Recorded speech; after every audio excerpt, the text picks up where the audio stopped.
ఈరోజు నా హార్వెస్ట్ ఇదండి. ఇది ఏది కూడా అంటే కొన్ని ఇందులో పెంచినవి ఉన్నాయి, కొన్ని న్యాచురల్గా పెరిగినవి ఉన్నాయి. ఫస్ట్ పాయింట్ ఏంటంటే ఇది నా రేల పూలు. ఇప్పుడే ఫస్ట్ పూలు ఇవి ఆ చెట్టుకి ఈ గొల్లపల్లి వెళ్ళే దారిలో ఉన్నాయి. ఎయిర్పోర్ట్కి వెళ్ళే దారి నిండా ఇవే చెట్లు కనిపిస్తాయి. ఫస్ట్ సంపాదన వీటితోని లాస్ట్ టైం చట్నీ వేసుకొని తిన్నా. ఈసారి రకరకాలు ట్రై చేద్దామని డిసైడ్ అయినా. అండ్ దీని కషాయం కూడా తాగుదామని డిసైడ్ అయినా. ఇవి కూడా గులాబీ పూలు. ఈ గులాబీ పూలు, చామంతి పూలు ఏంటంటే పంట అయిపోయింది, కట్ చేయడానికి రెడీగా ఉన్నారు. ఇవి అలాగే పంట లోపల అంటే భూమి లోపల పెట్టి వాటిని అందులోనే దున్నేస్తారు. వాటికి కొన్ని పిలకలు కూడా కొత్త పిలకలు వచ్చినాయి. అంటే వాళ్ళు ఇక ఆ కొత్త పిలకలు కూడా ఏం చేయరు, అందులోనే వెళ్ళి దున్నేస్తారు. సో అట్లా దున్నేస్తారు కదా, ఎట్లాగో పనికిరావు కదా, మనకు చామంతి పూలు పనికొస్తాయని నేను తీసుకొచ్చుకున్నా. దాంట్లోనే ఏంటంటే అంతర పంటగా నేను చామంతి పూలతో పాటుగా మిర్చి పంట చూసిన. ఇక మిగిలిపోయిన ఈ మిర్చి ఉండే, ఆ మిర్చి కొంచెం తెంపుకున్నా. ఇంకా అంటే వాళ్ళకి నాకు టైం లేదు, నేను ఊరికే అలా వెళ్ళి తెంపుకొని వచ్చిన. అందులో ఏంటంటే ఒకే ఒక్క మన రామ ములగకాయ చెట్టు ఉన్నది. ఎంతమందికి ఈ చెట్టు తెలుసు? రామ ములగకాయ అంటారు దీన్ని. అందరు చెర్రీ టమాటో అంటారు. చెర్రీ టమాటో కాదు, ఇది రామ ములగకాయ.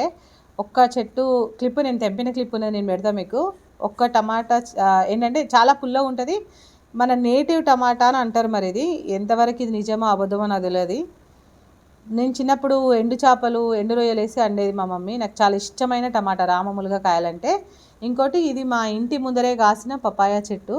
ఇక న్యాచురల్గా పపాయ పండుతే ఇట్లుంటుంది. నిన్న కొద్దిగా ఉండే, ఇవాళ మొత్తం మనకి ఈ పపాయ మీకు ఇట్లా కనిపిస్తుంది. ఇది మొత్తం డార్క్ ఉంది, తర్వాత మొత్తం ఇట్లా ఎల్లో, లైట్ ఎల్లో అయి మొత్తం ఎల్లో అయిపోతుంది. ఇది ఆ పొలం దగ్గరే ఉన్న మునగాకు తెంపుకున్న. ఇంత మునగాకు వచ్చింది నాకు ఆ పొలం దగ్గరే. ఇది మీకు లాస్ట్ వీక్ చూపించిన తెల్లగల్జేరు గుర్తుందా మీకు? ఈ తెల్లగల్జేరు ఈసారి పూత బాగా పూసింది తెల్లగల్జేరు. సో పూత ఇది తెల్లగల్జేరు వచ్చింది. ఇంత తెల్లగల్జేరు తెంపుకున్నా. ఇంకోటేమో ఇదంతా కూడా గంగవేల్ కూర, న్యాచురల్గా పెరిగే గంగవేల్ కూర. ఇది మా స్కూల్లో తెంపుకున్నా నేను. మామూలుగా నేను ఖాళీ టైం దొరికితే అట్లా చెట్లను చూడడానికి పోతా. చెట్లను చూడడానికి పోయినప్పుడు నాకు ఆకుకూరలు కనిపిస్తూ ఉంటాయి. నిన్న నేను మా స్టూడెంట్స్ అందరం కలిసి పేర్లు రాసినాము. 28 రకాల ఆకుకూరలు దాదాపుగా వచ్చినాయి, మన చుట్టూ పెరిగేటివి. ఇందులోనే మీకు ఇక్కడ ఏమేమి కనిపిస్తున్నాయి, జస్ట్ అలా మనం ఒక రౌండ్ వెళ్తేనే ఇగో ఈ రేలపూల ఒక ఆకుకూర, ఈ గంగవేల్ కూర ఒక ఆకుకూర, ఇదొక ఆకుకూర, ఇదేంటి తెల్లగల్జేరు, ఎర్రగల్జేరు చెరొక ఆకుకూర, మునగాకు ఒక ఆకుకూర. ఇప్పుడు ఇవే 1 2 3 4 రకాల కూరలు అయిపోయినాయి మనకి. 4 రోజులకి నాకు సరిపోతాయి. నాకు ఈ వారంకి పెద్దగా ఏంటి ఇవి కొనాలి అవి కొనాలి, కొంచెం మిరియాల పొడి వేసుకొని కూడా అనుకోవచ్చు. ఇంక ఇవి కాకుండా నేను చూపెట్టాల్సింది, నిన్న కిసాన్ మేళాకి వెళ్తే నాకు వాళ్ళు ట్రైబల్ పీపుల్ దగ్గర నుంచి చేస్తారు. వాళ్ళు నాకు కాంప్లిమెంటరీ గిఫ్ట్ కింద ఈ సీడ్స్ ఇచ్చారు. తీగబచ్చలి కొన్న నేను. అసలు అయితే తీగబచ్చలు ఎండు గింజలు ఇవి పచ్చి వచ్చినాయి. చిన్న ఉన్నప్పుడు వీటిని ఇట్లా పిండి ఆడుకునే వాళ్ళ. నాకు చాలా ఇష్టం. ఇట్లా కలర్ వస్తుంది, నాకు ఎంత ఇష్టమో ఈ కలర్ అంటే. ఈ కలర్ వస్తుంది ఇట్లా. ఈ చెట్టు ఇప్పుడు ఈసారి పెట్టి వీటిని ఎంజాయ్ చేద్దామని డిసైడ్. నాకు తీగబచ్చల కూర అంటే కూడా చాలా ఇష్టం.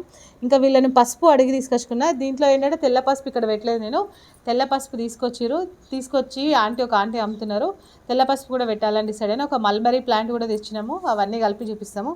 ప్రస్తుతం చూడండి, జస్ట్ నేను అలా ఒక రౌండ్ వెళ్తే పల్లెటూరులో నా చుట్టుపక్కల చాలామంది ఉన్నారు. అయితే ఇది నా ప్రస్తుతానికి సంపాదన. నేను 3 రోజులకు సరిపడా కూరగాయలు తెచ్చుకున్నాను. నేను పెద్దగా అంటే చిన్న కొద్దిగా పచ్చిమిర్చి అవి కొనుక్కుంటే సరిపోతుంది నాకు. అవి కూడా లేదంటే పెప్పర్ పౌడర్ వేసుకోవచ్చు. నా చుట్టుపక్కల చాలామంది ఉన్నారు, కానీ వాళ్ళు ఎవరు ఇవి తీసుకోవడానికి ప్రయత్నించరు. ఏమైనా అడిగితే చాలా పనులు ఉన్నాయంటారు. మా టీచర్ కమ్యూనిటీలోనే ఇంకా బోల్డ్ అని అంటారు. సరే, అందరికి అన్నీ సహకరించావు, నాకు సహకరిస్తున్నాయి, నేను చేయగలుగుతున్నా, దానికి నాకు సంతోషంగా ఉన్నది. ధన్యవాదాలు.